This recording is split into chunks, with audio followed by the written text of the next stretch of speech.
primary purpose is to provide the STA access, the Surface Transportation Assistance Act, this truck legislation to provide this access at this last location on 101 here on the North Coast. And I want to start by just kind of going through quickly the background of the project, the project description, and then some things that I think you guys might be interested in. And then I'll just try to take some questions, or however you guys remind me if I'm stepping out of, if you want to handle it in a different manner. But essentially, this project stemmed, this current project stemmed from a commerce study and goods movement study that was started about in 2006, and what Caltrans had for years on the book for 101 through Richardson's Grove was a 4-lane bypass. That had been on the books for years. There were several alternatives that had been studied, and in about the year 2000, our department as a whole, statewide, was asked for some of these long-standing projects. Take a look at those. Are you ever going to build a bypass at Richardson's Grove? Was our example. And so we performed a feasibility study of those alternatives that ranged in cost in $2,000 from $75 million to $600 million. And we really said this isn't feasible. The environmental issues associated with it and the cost just really aren't something that's feasible on the North Coast. So we really dropped that and said we're going to stay with the Route 101 as we have it through Richardson's Grove and try to address the needs there. That really led a few years later to the CHP in Humboldt County kind of asking for a truck commerce safety study that was initiated because they were concerned about when there are trucking collisions, the amount of time that it takes to clean that up and the delays to traffic. And that kind of led to this, and some of you, I don't know if any of you were part of that, but I wasn't a part of the project at the time, but it was more of a broad stakeholders group looking at what could we do to address the trucking restrictions at Richardson's Grove. And what Caltrans had agreed to do was an in-depth survey, including trees, 4 inches and larger, all around there, and kind of take a look and see what we could do to address the trucking restriction down there.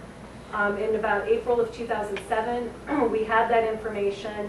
They kicked off with a stakeholder meeting that consisted of, and these aren't necessarily people that were proponents of anything. They were just people that had a stake in what we might do, an interest in what we might do. And they included state parks, Humboldt County Board of Supervisors, the Fire and Rescue, Save the Redwoods. There was a large group of people, CHP, and we really sat down with them and said the results of our survey and our engineering analysis using kind of what's called AutoTurn, an engineering software program that you can run the tracks on the existing alignment and it will show you where they off track out of their lanes. We can kick off some studies to do this project. We think we can do it without taking any old growth trees out of the, and for our purposes we used State Parks definition which was 30 inches or greater for an old growth redwood tree. We weren't going to have to cut any of those down, and the group as a whole said, fine, we think it's time that you kick that off and study it further. And that's what we did. In, I think it was about September of 2007, we kicked off with a meeting down at Bembo, and we started studying this more. We had other alternatives that had been ruled out from our standard. We're going to upgrade the highway with standard shoulders and standard curves. We really knew that wasn't going to work in the setting we have. I think we all kind of think of that as the gateway. It's a unique piece of highway and a beautiful state park. And some of those things we just had agreed we were going to pursue design exceptions on. There were also signal alternatives. The bypass had been deemed infeasible, and other things that we looked at. But this was the thing that stood out the most for going forward and addressing the need and purpose. And as a side benefit, you also have large recreational vehicles that are using that area that are, they're subject to the same overall length restriction. What we have right now is an overall length restriction for truck and trailer of 65 feet. So what we came up with, and many of you may have seen this in the draft environmental document, there's about a 1.1 mile lane that's divided up in 3 sections. This is the proposed project. The first section is just as you kind of head into the park, past the Richardson's Grove State Park sign, and it's really in the heart of it where, you're in the trees, it gets dark, it's windy, and it goes just to the area where the Richardson Grove State Park. It would be a left turn if you were heading northbound, the entrance to the park. And there's a lot of STA restrictions in there, and that's where we're primarily moving the existing alignment, actually adding more curves where we need to get the trucks lined up properly through those tight areas where the large trees are.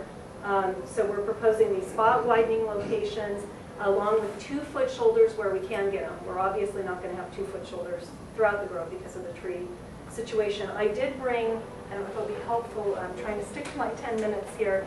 I did bring a couple of photographs that I'll pass around as I'm speaking about the project description through here.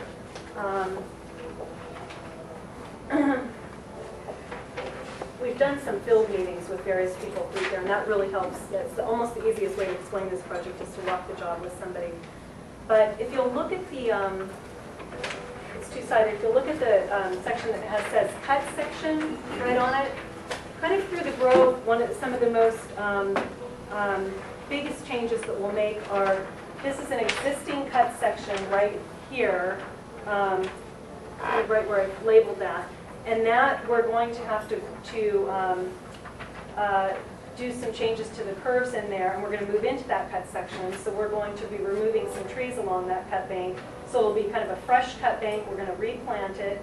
But one of the largest trees within the 30 trees that we will cut in state parks is up on there, and it's a 22-inch Doug fir. If you flip the page over, there's also a fill section, which is slightly north of that section. And where this photograph is taken, you're looking south, and this is the area where we deviate the most from the existing center line, and it's about 17 feet. And the largest redwood we'll be removing is that 7-inch redwood just near where it says fill section. There's a 19-inch redwood back here that will stay in place, and that's kind of the largest change that you'll see in that grove from the proposed project. We're also going to do a pavement overlay. We're going to do some culvert work that was requested due to some failures we were having with the existing culverts there.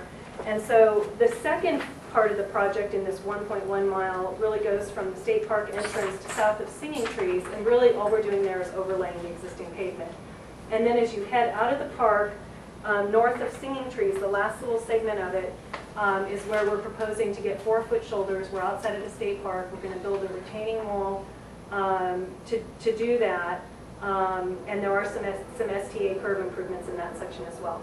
So that's the project. It's essentially the 2 12-foot lanes, 2-foot shoulders where we can get them through the park, 4-foot shoulders we're out, and really just adding and introducing. We're not going to straighten. We're not going to increase the speed. It's simply making these adjustments where we need to line up the trucks so they will stay within their lanes. Excuse me. So we've had, as many of you know, I think it was 2008, we circulated the draft EIR. We received about 1,000 comments on that. We've spent probably the last year trying to respond to those comments. I did go to the Bayside Grange meeting. I didn't make the Garberville meeting that EPIC had hosted, kind of listen in to see what sort of, if there were new ideas or new comments that were at those meetings, or at least at that particular one. But we're hoping in early May to have the final EIR out. We did make some minor modifications to the project based on the response to comments, and that was primarily a few of the culverts we were going to line. We're not going to line them anymore. We're going to replace them. But we also made a modification to the proposed retaining wall, which would have been on the cut side, and you would have seen as you were traveling 101. We moved that to the east side, the downhill side. You're not going to see it from 101, and it reduced the amount of trees we have to cut by about 30 trees. So we've gone from 87 total with the draft EIR trees to be removed to a proposed 54, and 30 of those are in the state park. 2 redwoods, a 6-inch and a 7.